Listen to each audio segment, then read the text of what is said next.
Hello friends, दोस्तों crazy study अड्डा में आपका स्वागत है। दोस्तों आज हम लोग देखेंगे गॉस के नियम से कूलाम के नियम का सत्यापन। ठीक है, गॉस के नियम से किस प्रकार से कूलाम का नियम सत्यापित किया जा सकता है उसके बारे में हम पढ़ेंगे।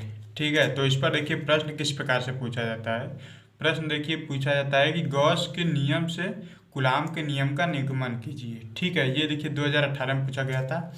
और एक तरीके से और पूछा जाता है, और वो है कि गॉस के नियम की सहायता से दो बिंदु आवेशों के बीच कार्य करने वाले बल के लिए व्यंजक प्राप्त करना। ठीक है, ये 2011 में पूछा गया था, है ना। तो ये बहुत ही इंपॉर्टेंट क्वेश्चन है, आप लोग एकदम ध्यान से देखिएगा। ठीक है, तो देखिए सबसे पहले हम जान लेते हैं कि गॉस का नियम क्या होता है। देखिए गॉस का नियम जो होता है वो होता है फाई ई बराबर क्यू अपॉन एप्सिलॉन नॉट, ये होता है गॉस का नियम। ठीक है, और जो कूलाम का नियम होता है वो होता है एफ बराबर 1/4 pi epsilon naught Q1 Q2 upon r square. ठीक है, ये इससे हमें ये प्राप्त करना है। ठीक है, तो एकदम बेसिक से अच्छे समझेंगे। देखिए पहले एक हम कोई भी निकाय ले लेते हैं। ठीक है, इसके केंद्र पर मतलब कि Q आवेश हम रख देते हैं, प्लस Q आवेश कोई इसके केंद्र पर है, और इससे जो R दूरी पर कोई भी बिंदु P ले लेते हैं। ठीक है, ये बिंदु P है, इससे R दूरी पर, इस केंद्र से R दूरी पर ये बिंदु P है, और ये विद्युत क्षेत्र है, हमारा विद्युत क्षेत्र का दिशा है। और ये जो है ये हमारा जो है एरिया वेक्टर है, यानी कि एरिया को हिंदी में क्या बोलते हैं, क्षेत्रफल। ठीक है, क्षेत्रफल सदिश है, ये हमारा क्षेत्रफल सदिश है, यानी कि एरिया वेक्टर है। और यहाँ पर हम ये पॉइंट ओ है। ठीक है, इसको हम समझ लिए। अब इसके बारे में थोड़ा हम लिखेंगे कि माना कोई विलगित बिंदु आवेश प्लस क्यू वायु या निर्वात में बिंदु ओ पर रखा है। ठीक है, देखिए एकदम ध्यान समझिएगा, ये सब पूरा आप अपने से लिख लेंगे, बनाकर भी लिख लेंगे, कोई दिक्कत नहीं होगी। बस इसको समझे रहिएगा, ये जिस तरीके से हमने ये बनाया है उसी तरीके से बस इसको हम लिखते गए हैं। ठीक है, तो प्लस क्यू वायु या निर्वात में बिंदुओं पर रखा गया। देखिए बिंदुओं पर रखा गया है ना, इससे आर दूरी पर। ठीक है, ये आर दूरी पर, इससे आर दूरी पर एक बिंदु P है। ठीक है, ये एक बिंदु P है।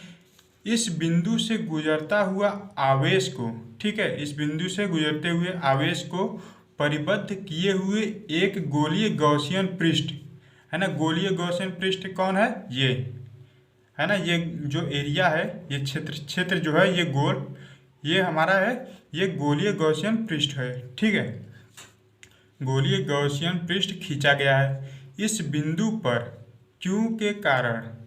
ठीक है, इस बिंदु पर Q के कारण विद्युत क्षेत्र की तीव्रता O से P की दिशा में। ठीक है, O से P की दिशा में, यानी कि इस दिशा में है ना विद्युत क्षेत्र की तीव्रता। ठीक है, O से P की दिशा में पृष्ठ के लंबवत होगी। ये जो हमारा एरिया वेक्टर है, यानी कि जो क्षेत्रफल सदिश है, इस क्षेत्रफल सदिश के लंबवत यानी कि 90 डिग्री पर। ठीक है, ये हमारा जो है 90 डिग्री पर होगा, है ना। अब ये हो गया लंबवत होगी, और P के परितः, ठीक है, P के परितः किसी पृष्ठ अवयव के क्षेत्रफल DA। ठीक है, देखिए D का उपयोग क्यों करते हैं, D देखिए स्मॉल के लिए होता है, यानी कि जब कोई छोटा क्षेत्रफल लेते हैं तो वहाँ पर DA रहेगा, और जब बड़ा है, इस पूरे का क्षेत्रफल कितना है, इस पूरे का क्षेत्रफल A है, हमारा एरिया A, और इस छोटे जो पृष्ठ है, ये जो छोटा पृष्ठ है, इसका क्षेत्रफल DA है।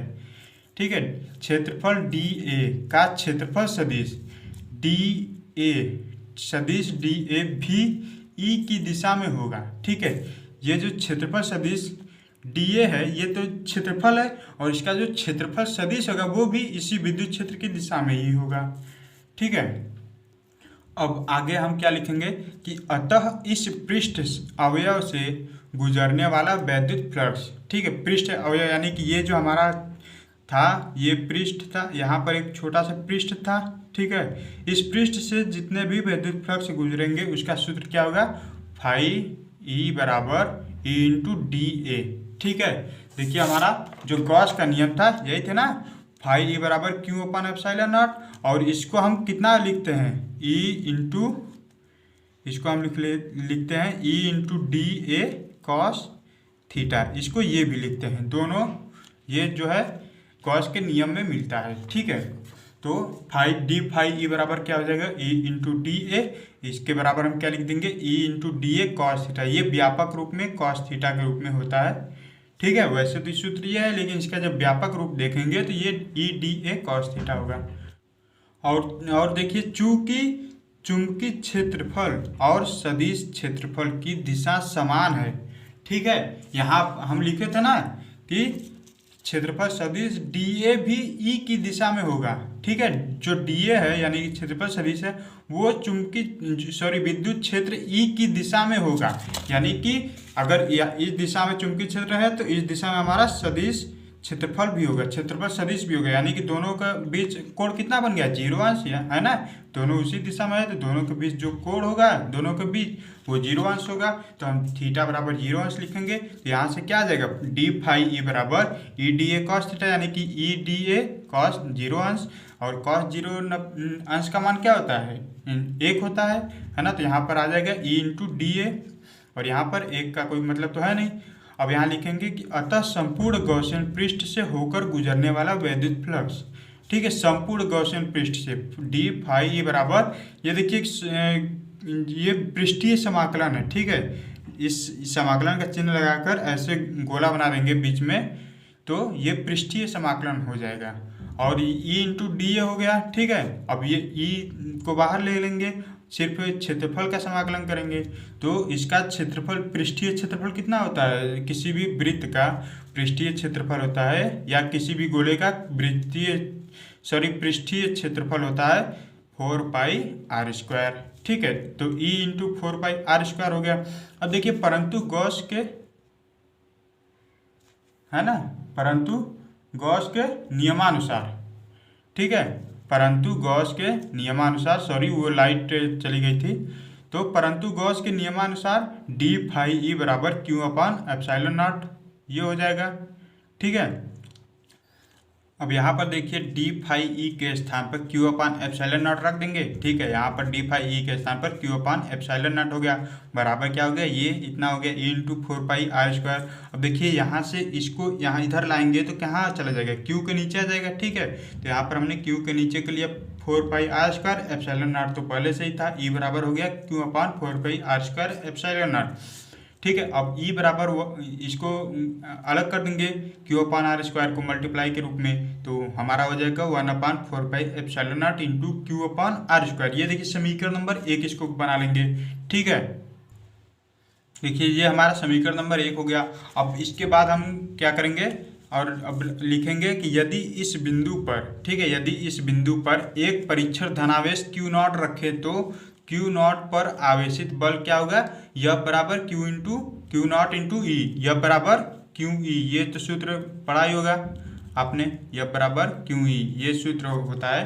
तो यह बराबर क्यू नॉट के स्थान, क्यू के स्थान पर क्यू नॉट रखेंगे तो क्यू नॉट ई, है ना। अब इसका ई के स्थान पर क्या रखेंगे, ई के स्थान पर ये रखेंगे, ई का मान हमारा इतना आया है, तो ई के स्थान पर जब ये रखेंगे तो हमारा क्या हो जाएगा, वो यह बराबर 1/4 pi epsilon naught into q naught upon r square.